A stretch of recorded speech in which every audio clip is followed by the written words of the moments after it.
Hello welcome back to the new reaction video. और अभी जिस वीडियो के ऊपर हम लोग रिएक्ट करने वाले हैं उस वीडियो का टाइटल है Indian bikes companies versus China bike companies. खैर फुल कंपैरिजन है तो लेट्स को देखते हैं। फैक्ट भाई की वीडियो है, सीरियल वीडियो का लिंक आप लोग को डिस्क्रिप्शन में मिल जाएगा। और देखते हैं कि बाइक्स वैसे कंपेयर कर सकते हैं हम लोग, इंडियन बाइक्स और चाइनीज बाइक्स को आपस में कंपेयर कर और सकते हैं बहुत कि मजे ये का कंपैरिजन हाँ होगा। मतलब मैंने तो ये वैसे चाइना की कंपनीज का होगा, कंपनी। कंपनीज का कि बेसिकली इंडियन कंपनीज भी अब पूरी दुनिया में बेच रही हैं बाइक्स, और चाइनीज कंपनी तो वैसे ही छाई हुई हैं पूरी दुनिया में। तो देखते हैं कि कौन सी वाली जो है ना मतलब ज़्यादा अच्छी बाइक्स बना रही हैं या किन का नाम ज़्यादा बन रहा है। लेट्स को स्टार्ट करते हैं वीडियो को। आप लोगों का जो भी ओपिनियन हुआ कमेंट सेक्शन के अंदर, कोई वीडियो सजेस्ट करनी हो तो इंस्टाग्राम या कमेंट्स पे। हेलो भाई लोग, मैं हूँ फैक्ट भाई। और क्या कोई सोच सकता है कि जिस कंपनी को टू व्हीलर्स का व्हील भी बनाना नहीं आता था, वो कंपनी आज चाइनीज कंपनी को उखाड़ के फेंक रही है? यकीन नहीं होता हाँ। तो देखिए। is a success, अच्छा बजाज made stronger.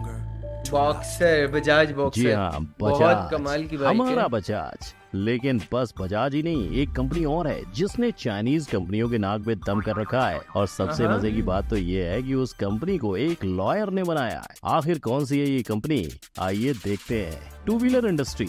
अगर आप दुनिया भर में नजर घुमाओगे तो इस इंडस्ट्री में आपको 10 में से 4 इंडियन कंपनीज ही दिखाई देंगी। लेकिन उससे भी बड़ी बात यह है कि इस इंडस्ट्री की लिस्ट में सबसे टॉप पर है हमारा बजाज। अब जिस कंपनी का मार्केट कैप ही 1 लाख करोड़ का हो तो उसके आगे चाइनीज कंपनी को घुटने टेकने ही पड़ेंगे। और ऐसा ही हुआ अफ्रीका में। इस अकेले कंपनी ने 160 चाइनीज कंपनियों को अफ्रीका से बाहर करवा दिया। लेकिन गौर करने वाली बात ये है कि ये सब आखिर हुआ कैसे। अगर आप अफ्रीका की पॉपुलेशन देखोगे तो वहाँ ट्रांसपोर्टेशन के लिए शुरुआत से ही टू व्हीलर्स का इस्तेमाल किया जाता था। अब वहाँ के लोगों के पास केवल 2 ही ऑप्शन थे। एक तो वो जापानीज बाइक यूज करते जो एकदम दमदार होने के साथ साथ महंगी थी, और रहा दूसरा ऑप्शन चाइनीज बाइक का, तो वो एकदम सस्ती थी। लेकिन भाई लोग, आपको तो पता ही है, चाइना का माल चला तो चांद तक, नहीं तो रात तक। ऊपर से ऐसे रात तक चलने वाले माल के लिए ना चाइना वालों ने अफ्रीका में कोई सर्विस सेंटर बनाए और ना ही असेंबली सेंटर्स। जी हाँ, अफ्रीका में सिर्फ चाइना से बाइक के पार्ट्स आते थे जो अफ्रीकन को लोकल मैकेनिक से असेंबल करवाने पड़ते थे। इतना सब करके भी उनका स्ट्रगल खत्म नहीं होता था। अफ्रीका के खराब रास्ते और लोगों के रफ यूज की वजह से बाइक्स का बार बार खराब होना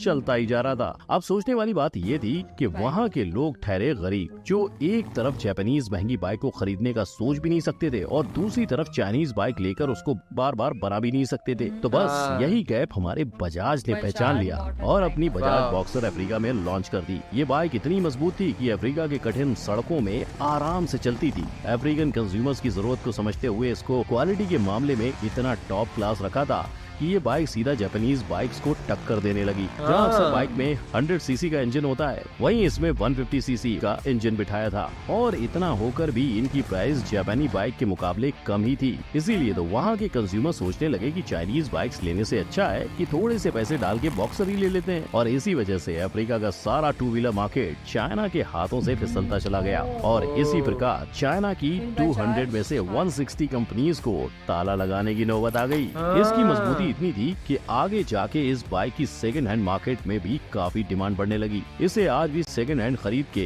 बोडा बोडा के तौर पे यूज किया जाता है। बोडा बोडा ये एक टाइप की बाइक टैक्सी है जिससे सामान, लोग, यहाँ तक कि पेशेंट्स को भी लेके जाया जाता है। और तो और इसे एम्बुलेंस जैसे भी इस्तेमाल किया जाता है। पर क्या आप जानते हो, यही बजाज एक जमाने में खुद की बाइक बनाने लायक भी सक्षम नहीं थी। देखा जाए तो 70s के दशक में पूरी दुनिया में बाइक का इकलौता राजा था जापान, जिसकी बाइक्स इटली, यूके, यूएस से लेके सारे देशों में बेची जाती थी। पर आज 1 लाख करोड़ मार्केट कैप के साथ बजाज दुनिया का सबसे बड़ा मैन्युफैक्चरर बन गया है। आखिर कैसे? बात है 1945 की। तो बजाज कंपनी बाइक के पार्ट्स इंपोर्ट करके इंडिया में बेचा करती थी। गांधी जी को मानने वाले जमनालाल बजाज जी ने भारत की आजादी में तो फ्रीडम फाइटर्स को साथ दिया ही, पर आजादी के बाद भी अपने बिजनेस के जरिए इंडियन इकोनॉमी को मजबूत किया। इनका ये हौसला देखकर 1959 में इंडियन गवर्नमेंट ने उन्हें मैन्युफैक्चरिंग लाइसेंस दे दिया। लेकिन तब उन्हें बाइक्स और 3 व्हीलर रिक्शा की मैन्युफैक्चरिंग करना नहीं आता था। इसलिए उन्होंने इटली के पियाजियो के साथ पार्टनरशिप करके एक मॉडल बनाया जिसका नाम था वेस्पा। लेकिन पार्टनरशिप की वजह से बजाज का ग्रोथ रुकने लगा। जब ये बात उन्हें समझ आई तो बिना देर गवाए बजाज ने बाइक बनाना सीख लिया और तब जाके आविष्कार हुआ बजाज पल्सर का, जिसने आते ही इंडियन मार्केट में धूम मचा दी। अच्छा, ये बजाज पल्सर इंडिया में भी बहुत फेमस है और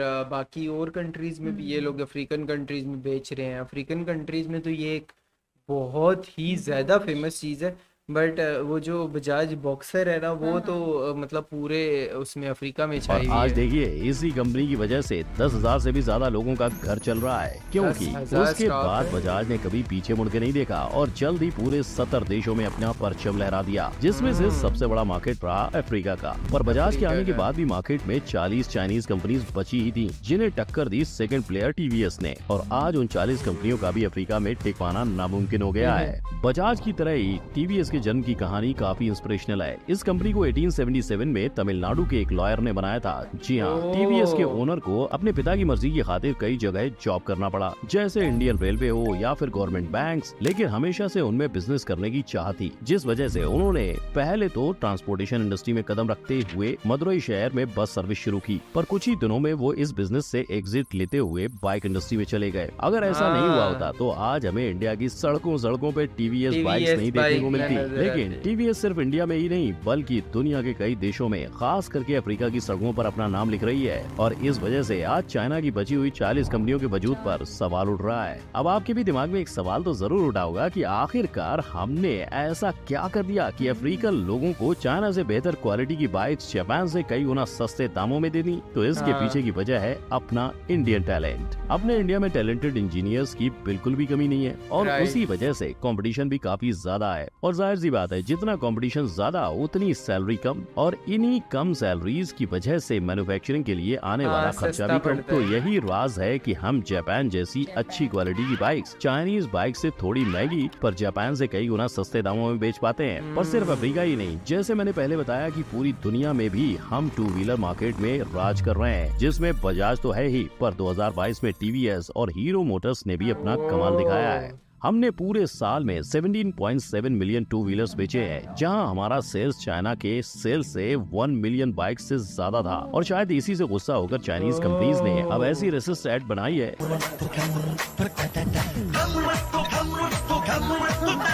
और ये वीडियो ऐसे ही किसी ने नहीं बल्कि चाइनीज गवर्नमेंट ने अपने पोर्टल पर डाली है, जहां अब चाइना समझ गया है कि वो इंडिया की बराबरी नहीं कर सकता, तो उसने इंडियन बाइक्स के मोड्स और टेक्नोलॉजी चुराना शुरू किया है। अब इस पे फैक्ट भाई चाइना वालों से इतना ही पूछना चाहेगा कि भले ही आप हुलिया कॉपी कर लो, लेकिन हमारे जैसी क्वालिटी लाओगे कहाँ से? और इस सक्सेस का क्रेडिट बजाज और टीवीएस के साथ ही साथ हीरो को भी जाता है। पर आज जो टू व्हीलर इंडस्ट्री का हीरो है, वो एक जमाने में साइकिल के पार्ट्स साइकिल बेचने का के बिजनेस parts। करता था। दरअसल ये स्टोरी है ब्रज मोहन लाल और उनके 3 भाइयों की, जो इंडिया पाकिस्तान पार्टीशन के बाद पाकिस्तान में ही बसे थे। पर बिजनेस की चाह उन्हें कमारिया से अमृतसर ले आई। नहीं तो आज हीरो इंडियन नहीं बल्कि एक पाकिस्तानी ब्रांड होता, पर ऐसा नहीं हुआ। अमृतसर से लुधियाना आके उन्होंने साइकिल के पार्ट्स बेचना शुरू किया और कुछ ही सालों में उन्होंने गवर्नमेंट से साइकिल बनाने के लाइसेंस के साथ साथ 6 लाख का फाइनेंशियल सपोर्ट भी पा लिया। फिर 1986 में उनका नाम दुनिया की सबसे बड़ी बाइसिकल कंपनी के नाम से गिनीज बुक में रिकॉर्ड हो गया, जिसके बाद वो बाइक बनाने के बिजनेस में उतर गए। और देखिए आज वही साइकिल बनाने वाली कंपनी बाइक के गियर लगाकर सक्सेस की रेस जीत गई। लेकिन हम आज सिर्फ अफ्रीका में ही नहीं बल्कि पूरी दुनिया में चाइना के साथ साथ जापान को भी टू व्हीलर मार्केट में टफ कंपटीशन दे रहे हैं। पर आने वाले दिनों में भी अगर हमें हमारी यही डोमिनेंस रखनी है तो इंडिया में मैन्युफैक्चरिंग और इंजीनियरिंग को बढ़ावा देना पड़ेगा, क्योंकि अगर हर फील्ड के लोग आईटी सेक्टर में चले गए तो आने वाले समय में हमें स्किल्ड इंजीनियर्स की कमी महसूस हो सकती है, जिससे कि हम हमारी दुनिया में बनाई हुई जगह गंवा सकते हैं, जिसे बचाने के लिए हमें मेक इन इंडिया को और ज्यादा बढ़ावा देना पड़ेगा। तो दोस्तों आज मैंने आपको बता दिया कि कैसे हमने यार देखा जाए तो इंडिया ने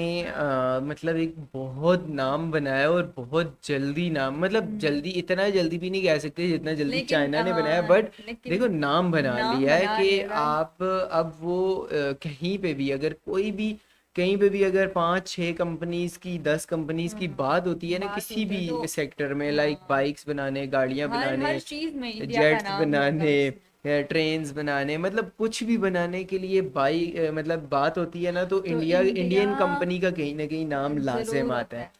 तो देखा जाए तो इंडिया ने वाकई चाइना को इस चीज़ में पीछे छोड़ा है, और अगर आने वाले टाइम में ये इसी तरीके से फास्ट ग्रो करते रहे तो हो सकता है फिर ये आगे आने वाले टाइम में जो 5-6 ऊपर वाली टॉप की कंपनीज होंगी वो इंडियन ही होंगी। तो खैर वीडियो बहुत मज़े की थी। आप लोगों का क्या ओपिनियन है इससे रिलेटेड लाजिम कमेंट सेक्शन के अंदर बताना है। हम लोग मिलते हैं एक और वीडियो के साथ, तब तक के लिए अल्लाह हाफिज। Bye bye.